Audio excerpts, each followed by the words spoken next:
j'ai une théorie, puis je suis honnêtement, là, je vous dirais que je suis à 80% sûr de ma théorie, parce que peut-être Jeff pourrait attester. Moi, je suis un die-hard Hulk fan. Que moi, War Hulk, c'est ma série de Marvel probablement préférée. Ah, c'est bon. Parce que c'est juste parfait, selon moi. Là. Même les tie-in, juste Hulk qui cogne à la maison de la X-Mansion, puis qui passe toutes les générations d'X-Men un après l'autre dans le grinder. Je trouve ça incroyable. En tout cas, pour venir au film, si tu as remarqué, le Hulk est passé à travers un arc, à travers tous les films d'Avengers. Parce que lui, il n'a pas ses propres films depuis Edward Norton, right? Ouais. Fait quand tu vois le premier Avengers, Bruce Banner est un gars réservé qui refuse le plus possible la confrontation parce que il comprend pas le Hulk et il veut pas qu'il soit là. Mais là, quand tu vois à la fin du film, pas nécessairement qu'il est en contrôle, mais il est capable de le turn on at will, comme il dit la fameuse ligne, je suis toujours fâché. Mais quand tu vois ce Hulk-là, c'est un Hulk que tu vois qui est pas très loquace. Il parle pas beaucoup, puis il comprend à peine des affaires. Tu sais, tu te rappelles, il est comme un peu dommé. C'est ça. Mais dans le monde qui livre des comics, il y a plusieurs versions de Hulk, puis ça dépend de l'état ça dépend toujours de l'état mental de Bruce Banner. Fait que le problème de confiance de Hulk que tu vois dans Marvel, c'est pas le Hulk nécessairement qui a un problème de confiance, c'est plus Bruce Banner. Ouais. Puis le Hulk, c'est son alter ego, mais en même temps, il a sa propre identité, mais est toujours influencé par Bruce Banner.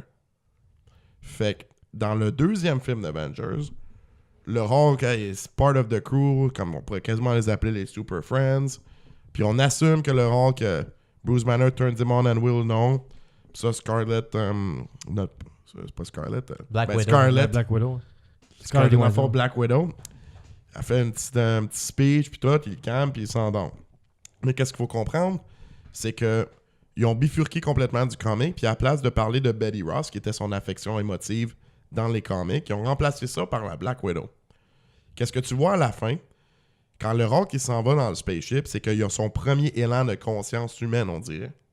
Que là, il réalise lui-même que s'il reste sur Terre à cause de ce qui est arrivé à Wakanda, qui a détruit beaucoup de vies. C'est pas Bruce Banner qui fait cette connexion-là, c'est le Hulk pour la première fois. Fait qu'il fait une décision consciente de s'escape dans le ship. Fait qu'on voit tout de suite qu'il commence à devenir plus humain. Mais c'est le problème qu'il y a dans le dernier film. Le Hulk, c'est pas un humain. Le Hulk, c'est un rage monster. Ouais. Fait que s'il commence à avoir de l'empathie pour des choses comme ça, il pourra vraiment avoir la rage. Puis, je sais pas si vous avez déjà lu la vieille série de Onslaught. Non. Un des plus powerful villains du Marvel History qui avait été capable de rebooter l'univers. Quand il y a un point là, pour ça, c'est quand que Xavier décide de shut down la mind de Magneto après que Magneto a enlevé toute l'adamantium en dents de Wolverine. Il trouvait ça tellement ignoble comme acte. Il utilise pour la première fois son cerveau, c'est ses powers télépathiques, pour shut down le brain complètement de Magneto, ce qui est juste comme, gars, on a essayé plusieurs fois, toutes les speeches, qu'est-ce que tu as fait là, c'est irréversible. Il turns him off. Le problème qui est arrivé de ça, c'est que vu qu'il était dans son cerveau, une partie du cerveau de Magneto, il a comme merge avec une partie vraiment dark du cerveau de Xavier, puis ça a créé un being psionique, dans le fond, basé sur les powers de Xavier, qui ressemble un peu à Magneto. Vous allez bien voir, Onslaught, son masque, c'est le masque de Magneto, genre. Ah. Fait que c'est comme un being qui existe pas, mais qui existe. Que c'est, dans le fond, it's like Dark Xavier. OK. Fait que la manière qu'ils l'ont battu à la fin, parce que ils ont rebooté tout le Marvel Universe, comme la grosse série Heroes Reborn, de genre 15 ans, c'est basé sur après ça. C'est que sont tous en train de l'attaquer, puis ils réalisent qu'ils sont pas capables de percer son armure. Le Hulk, il pogne Jean Grey, puis il parle, il dit « Ferme mon cerveau ». Il dit « Turn off the banner part ». Puis quand elle fait ça, ses yeux, ils changent, puis c'est juste le Hulk. Mais ça demande vraiment que le Hulk, si t'enlèves complètement son côté humain, c'est lui la personne la plus forte de l'univers Marvel. Parce qu'il n'y a aucune limite à son pouvoir. Il peut pas se faire mal, là. Il peut pas... Il n'y a pas de douleur, il n'y a rien. C'est juste une grosse boule de rage infinie. Ouais. Que tu vois, comme il va le fesser, il va tomber. Il va devenir 2 fois plus gros, il va te réattaquer. Tu vas l'entendre, il va devenir 2 fois plus gros. Il va te dire tout le temps en fonction. Mais tant que Banner il est là, ça va toujours le calmer. Puis c'est ça, on dirait que tu vois l'évolution.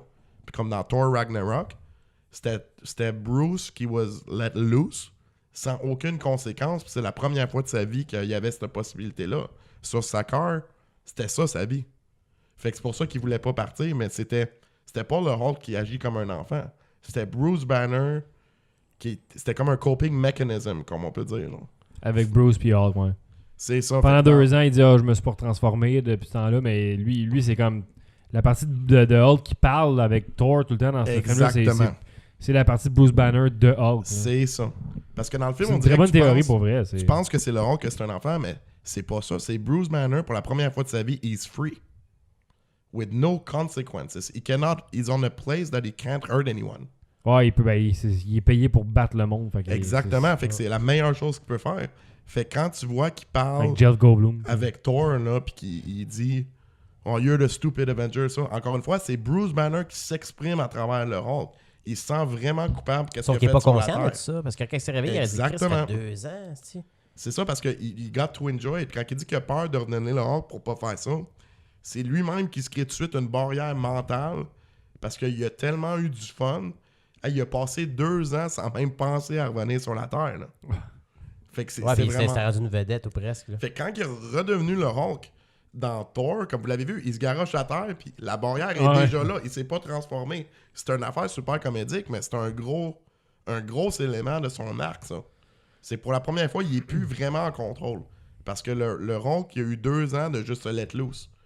Fait que quand il dit non, oui, il y a une partie que le Hulk a peut-être peur de manger une volée, mais c'est plus Banner que lui-même il a un problème. Sauf que dans le film Infinity War, il essaie de se transformer. Il est pas ça, capable. Mais c'est comme un gars au baseball qui garoche. C'est un réflexe comme juste de protection. It's the yips, comme on appelle ça dans les sports. C'est ça qu'il y a Banner. C'est que c'est un gars qui frappe des home runs à toutes les pommes, puis là, il s'est fait strike-out pour la première fois de sa vie. Raison, ouais. L'orgueil. Ouais, c'était le bottom of the 9, puis sa job, c'était de faire un home run. Quand il a fait toutes les fois de sa carrière, il est arrivé au bat, il s'est fait strike-out. Puis il y a de la comme il est pas capable de dealer avec ça, on dirait. Non, mais ça, c'est ça, on le voit clairement. C'est pour ça qu'il a pas besoin de mettre le Old Buster. Ouais, parce que quand tu le penses, son armure, is overcompensating. Ah ouais, clairement. Parce que t'as pas besoin d'avoir le Old Buster. Ouais, pensez-le comme ça. À plat de se donner l'armure, là. Pourquoi il est pas en train de l'aider avec Vision, avec Shuri? C'est lui qui l'a programmé. C'est parce que, dans le fond... Tu vois ce que je disais? Qu'est-ce qu'il a fait? Il pourrait faire la même chose, là. C'est juste qu'encore une fois, c'est que dans sa tête, il faut qu'il fasse ça quasiment. Tu sais, même quand il dit Ron commande, puis le Ron qui dit non, c'est lui-même qui se parle. Parce qu'encore une fois, il change. C'est qu'il se passe comme un Dr. Jekyll and Hyde. La moitié de sa face, c'est rond, c'est lui, mais c'est lui à la fin de la journée, là. Puis moi, je pense que c'est ça qu'on va découvrir dans le prochain film.